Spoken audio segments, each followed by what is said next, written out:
بسم اللہ الرحمن الرحیم۔ السلام علیکم۔ ماہ رمضان میں کیا کریں، جاننے کے لیے اس ویڈیو کو مکمل دیکھیں اور اس چینل کو سبسکرائب کریں۔ رمضان نزول قرآن کا مہینہ ہے، بخشش و مغفرت، رحمت و برکت، جہنم سے آزادی حاصل کرنے کا مہینہ ہے۔ اس عظیم مہینے سے بھرپور فائدہ اٹھانے کے لیے ضروری ہے کہ پہلے سے ہی اس کی تیاری کی جائے۔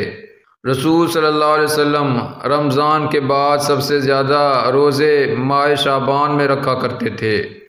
شارحین حدیث لکھتے ہیں، شعبان کے مہینے میں روزے رکھنا یہ امت کے لیے ماہ رمضان مبارک کے روزے رکھنے کی گویا مشق ہے۔ ہم اس مضمون میں دو طرح کے امور کو ذکر کریں گے، جن میں سے بعض پر ہمیں ابھی سے عمل پیرا ہونا ہے تاکہ ہم اچھے انداز میں ماہ رمضان کا استقبال کر سکیں، اور دوسرے وہ امور ہیں جن کا ہمیں بالعموم تا حیات اور بالخصوص ماہ رمضان میں التزام کرنا ہے۔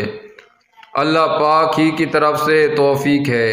وہ امور جو رمضان کے آنے سے قبل ہمیں بال ضرور کرنے چاہیے: پہلا، ماہ رمضان کی اہمیت و فضیلت پر مشتمل کتابوں کا مطالعہ کرنا، مثلاً فیضان رمضان، مطبوعہ مکتب المدینہ وغیرہ، تاکہ رمضان کی قدر و قیمت کا صحیح اندازہ ہو سکے۔ دوسرا، رمضان کے آنے سے قبل ہی پختہ نیت کرنا کہ یہ رمضان ہماری غفلت بھری زندگی کو تبدیل کرنے والا ہوگا۔ ہمیں پورے ایک ماہ کی مشق و تربیت کے ذریعے اپنی زندگی کو بالکل بدل ڈالیں۔ اپنے قلوب جو نیکیوں کے نور سے معمور کریں گے اور برائیوں سے متفرغ ہو جائیں گے، توبہ و استغفار کے پانی سے دل کی کالک کو دور کریں گے۔ تیسرا، اگر ہم آپ روانی کے ساتھ ناظرہ قرآن صحیح تلاوت نہیں کر سکتے تو ہمیں فوراً ہی کسی ماہر قاری سے قرآن مجید کی صحیح تلاوت سیکھنا شروع کر دینی چاہیے، تاکہ رمضان کے مبارک شب و روز تلاوت قرآن میں گزار سکیں کہ رمضان تو قرآن کا مہینہ ہے، اس ماہ کا بڑا حصہ تلاوت میں گزرنا چاہیے۔ تلاوت کرنے میں جو لطف حاصل ہوتا ہے وہ قرآن پڑھنے والا ہی جانتا ہے۔ اللہ پاک توفیق دے۔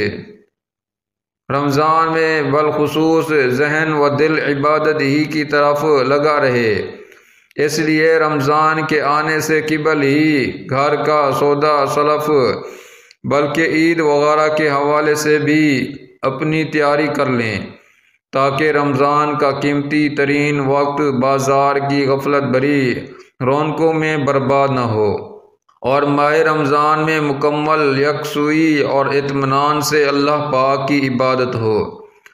پانچواں، رمضان آنے سے قبل ہی ہمیں روزے سے متعلق مسائل سیکھ لینے چاہیے، تاکہ روزے جیسی عظیم عبادت کو فساد و کراہت وغیرہ سے بچایا جا سکے۔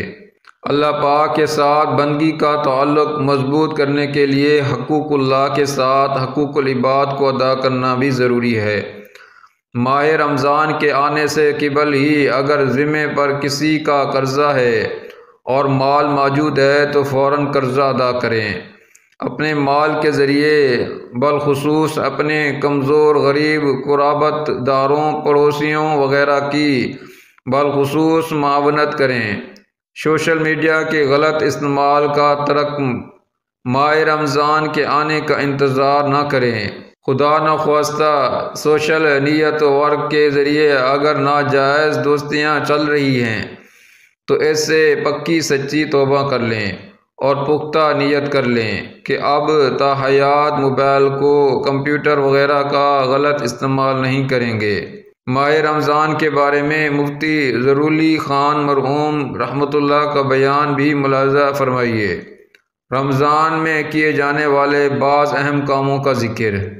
ماہ رمضان نصیب ہو تو سب سے قبل ہم اللہ کا شکر ادا کریں کہ اللہ پاک نے نزول قرآن کا عظیم مہینہ ایک بار پھر ہمیں عطا فرمایا ہے۔ اگر ہم غور کریں گے تو کتنے ہی ایسے چہرے ہمارے تصور میں آ جائیں گے جو کل تک ہمارے ساتھ تھے اور اب وہ اپنی قبروں میں ہیں۔ رمضان مبارک اور قرآن مجید کا آپس میں بہت گہرا تعلق ہے۔ ہم اس ماہ رمضان میں فقط قرآن مجید بغیر ترجمے اور تفسیر کے پڑھنے کے ساتھ ساتھ اپنے دل میں اس بات کا بھی عزم کریں کہ اس رمضان میں مجھے مکمل قرآن ترجمے اور کم از کم تفسیر حاشیے کے ساتھ پڑھنا ہے۔ رمضان مبارک میں قیام اللیل کی بڑی فضیلت ہے۔ رسول اللہ صلی اللہ علیہ وسلم نے فرمایا، جس نے رمضان کی راتوں کو ایمان و اخلاص کے ساتھ قیام کیا، اس کے تمام پچھلے گناہ معاف کر دیے جائیں گے۔ یقیناً بڑے خوش نصیب بندے ہوتے ہیں وہ جو رات کی تاریکیوں میں اٹھ کر اپنے رب کو یاد کرتے ہیں، نمازیں پڑھتے ہیں، تلاوت کرتے ہیں، دعا اور استغفار کرتے ہیں۔ سحر کے وقت اللہ پاک سے استغفار کرنا اہل اللہ کا خاصہ ہے۔ رمضان میں رات سوتے فقط سحری کے لیے اٹھنے کی نیت نہ ہو بلکہ ساتھ ہی قیام اللیل کے لیے اٹھنے کی بھی نیت ہوتا کہ یہ سونا بھی عبادت ہو جائے۔ رسول اللہ صلی اللہ علیہ وسلم تمام مخلوق میں سب سے سخی اور فیاض تھے، اور آپ صلی اللہ علیہ وسلم کی سخاوت کا دریا ماہ رمضان میں اپنے عروج پر ہوا کرتا تھا۔ رمضان مبارک میں اللہ کی راہ میں خرچ کرنے اور غریبوں کی مدد کرنے کی بڑی فضیلت ہے۔ صرف زکوٰۃ فطرہ ہی نہیں بلکہ نفلی صدقہ و خیرات کی بھی اس ماہ میں کثرت کرنی چاہیے۔ اس ماہ میں ہمیں اپنے ان غریب مسلمان بھائی بہنوں کو نہیں بھولنا چاہیے جو پیٹ بھر کر سادہ کھانا بھی بمشقت حاصل کرتے ہیں۔ ہمیں اس ماہ مبارک میں اپنے دسترخوانوں کو گھر والوں کے لیے وسیع کرنے کے ساتھ ساتھ اپنے غریب بھائی بہنوں کو بھی وہ نعمتیں مہیا کرنے کی کوشش کریں جو وہ کھانا تو چاہتے ہیں لیکن غربت و افلاس کے باعث کھا نہیں سکتے۔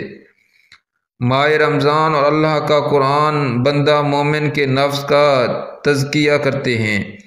اس مہینے میں خصوصی طور پر ہمیں بد کلامی، فحش گوئی اور فضول باتوں کو ترک کرنے کا، حرام چیزوں کی طرف نظر نہ کرنے، حرام چیزوں کو نہ سننے کا خود کو عادی بننا ہے۔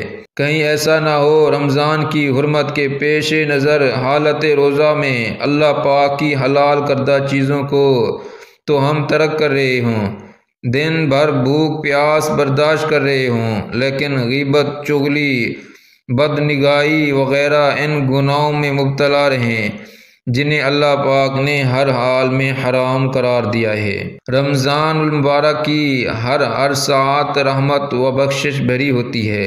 ہر گھڑی میں نہ جانے کتنے لوگوں کی اللہ پاک بخشش فرماتے ہیں۔ ہمیں چاہیے کہ خوب عبادت کر کے اس مہینے میں اللہ پاک کو راضی کرنے کی کوشش کریں اور خود کو جہنم کے آگ سے بچانے کی کوشش کریں۔ حدیث پاک میں ہے، رمضان مبارک میں 4 چیزوں کی کثرت کیا کرو۔ 2 باتیں تو ایسی ہیں کہ تم اپنے پروردگار کو راضی کر سکو گے، اور 2 چیزیں ایسی ہیں کہ جن سے تم بے نیاز نہیں ہو سکتے۔ پہلی 2 باتیں جن کے ذریعے تم اللہ کو راضی کر سکو گے وہ یہ ہیں، لا الہ الا اللہ کی گواہی دینا اور استغفار کرنا، اور وہ 2 چیزیں جن سے تم بے نیاز نہیں ہو سکو گے وہ یہ ہیں کہ تم اللہ تعالیٰ سے جنت کا سوال کرو اور جہنم سے پناہ مانگو۔ بس ماہ رمضان میں بالخصوص ہمیں ان 4 کاموں کا التزام بھی کرنا ہے۔ روزے کی حالت میں کثرت سے اللہ پاک کا ذکر کرنا ہے اور اس کی بارگاہ میں کثرت سے دعا کرتے رہنا ہے۔ بالخصوص باوقت افطار کے یہ خاص قبولیت دعا کا وقت ہے۔